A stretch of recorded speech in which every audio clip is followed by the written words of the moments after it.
Hola a todos, encantado de participar en esta nueva edición, en la tercera edición del Congreso Pensamiento, Sociedad y Cultura del Proyecto Logos. Para esta ocasión me gustaría presentar en este breve vídeo una parte del trabajo que desde hace algunos años vengo realizando en la puesta en valor y en la lectura crítica del pensamiento de Gonzalo Puente Ojea. Para esta ocasión he elegido uno de los problemas que considero más relevantes y más acuciantes de los últimos siglos, que es el modo de organizar la convivencia en sociedades de pluralismo ideológico. Para ello, el título de mi presentación es Libertad de conciencia y laicismo, lectura crítica de Gonzalo Puente Ojea. La presentación que en el texto escrito pues tendrá su debido desarrollo. Tendrá básicamente tres grandes partes. En primer lugar, me ocupo del concepto de libertad de conciencia en Gonzalo Puente Ojea y de cómo lo fundamenta. Parto de cuatro grandes raíces a la hora de desarrollarlo. Una raíz que tiene que ver con el pensamiento kantiano, ilustrado, en el sentido de la reivindicación de esa libertad del pensamiento y esa libertad de conciencia que en la tradición ilustrada europea, por un lado Spinoza, por otro Locke, etc., converge en Kant. Una segunda raíz que tiene que ver con el democratismo y la libertad de pensamiento de finales del siglo XIX y principios del XX. Una tercera raíz que hace relación al liberalismo político y filosófico, entre otros de John Stuart Mill. Y por último, retomando la línea teológica de reivindicación del sentimiento, en uno de sus epígonos, en el pensador suizo Alexandre Binet, Puente Ojea encuentra lo que él denomina el teorema del laicismo. Un teorema según el cual solamente el ser humano, y no las colectividades, mucho menos las sociedades, pueden tener una conciencia.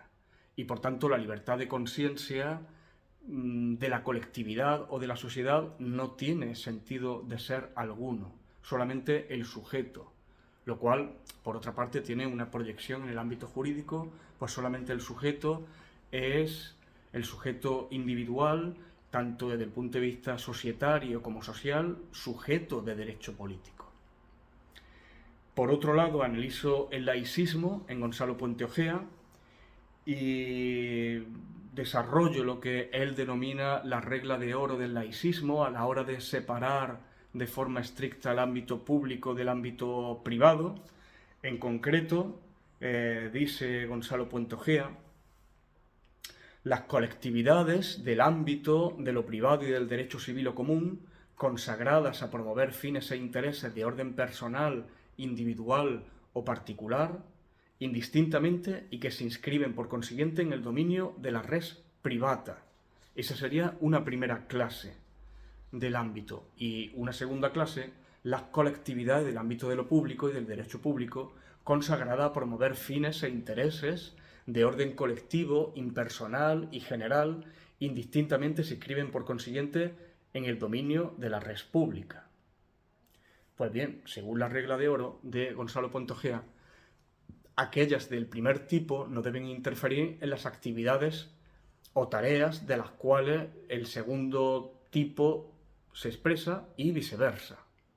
Sería como pretender que decisiones que corresponden únicamente al fuero íntimo de la conciencia, libre y exenta de coerciones o intimidades exteriores, tuvieran una legitimidad para reclamar e imponer ventajas materiales o privilegios jurídicos a favor de convicciones que pertenecen al ámbito de su privacidad. Por último, en un tercer bloque de contenido, desarrollo la contraposición entre el pensamiento de Gonzalo Puente Ojea y el pensamiento laicista español contemporáneo de los últimos 25 años aproximadamente. Y en ese sentido hago un recorrido por el pensamiento de Manuel Reyes Mate, por un lado, desde el punto de vista filosófico, Fernando Savater y Luis María Sifuentes. Desde el punto de vista jurídico me detengo en Andrés Ollero y en Dionisio Llamasares, y por último, desde el punto de vista sociológico, en el pensamiento laicista, laico, diría él, de Rafael Díaz Salazar. Como conclusión, pues señalo y estimo que desde un laicismo que podría calificarse como republicano, con el que podríamos identificar al pensamiento de Gonzalo Puentejea, la defensa, así como de la libertad de conciencia, la obra de Gonzalo Puentejea ha sido tan silenciada como ignorada, o en el peor de los casos, deformada. Ha sido la tónica al conjunto de su obra por parte de la investigación académica, que fuera de sus muros posee serias dificultades para encontrar estándares de homologación en un diálogo fecundo. Por otra parte, al margen del magisterio de Habermas y su recepción hispana, tan solo encontramos las referencias de Savater a un laicismo como principio indisociable de la democracia y sin abrirse a adjetivos que terminan por readmitir en la plaza pública discursos particularistas y comunitaristas, como es el caso de Reyes Mate, Andrés Ollero, Dionisio Llamasares.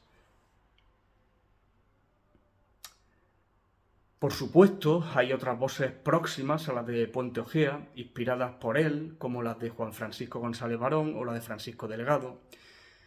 Sin embargo, más allá de nuestras fronteras, donde el pensamiento laicista de Puentejea encuentra líneas de concomitancias, es en la obra del pensador italiano Paolo Flores de Arcais, o Catherine Kittler, o Henri Peña Ruiz.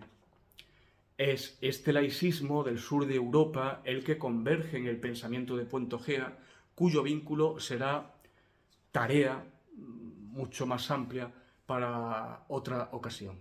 Y con esto doy por concluida mi breve presentación. Muchas gracias a todos.